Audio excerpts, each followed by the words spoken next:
অবৈধভাবে ভারতীয় জল সীমানায় প্রবেশের অভিযোগে ১৯ জন বাংলাদেশি মৎস্যজীবীকে গ্রেফতার করেছে ভারতের সীমান্তরক্ষী বাহিনী বিএসএফ।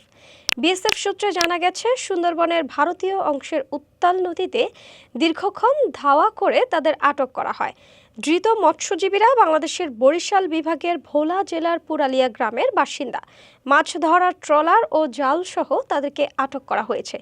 বিএসএফ জানিয়েছেন, রবিবার সীমান্তের সুন্দরবন অংশে রুটিন টহল দেওয়ার সময় গোসাবা রেঞ্জের বাঘমারি জঙ্গল এলাকায় বাংলাদেশি অবৈধ ট্রলারের উপস্থিতি নজরে আসে বিএসএফ জওয়ানদের পেট্রোল বোট ট্রলারটি কাছে যাওয়ার চেষ্টা করতেই ট্রলারটি পালিয়ে যাওয়ার চেষ্টা করে।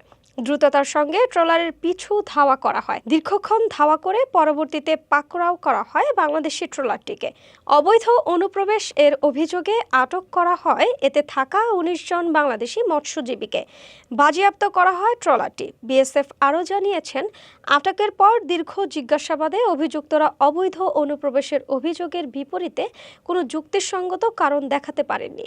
ফলে জিজ্ঞাসাবাদের পরে তাদের স্থানীয় সুন্দরবন কোস্টাল থানার পুলিশের হাতে তুলে দেওয়া হয়েছে।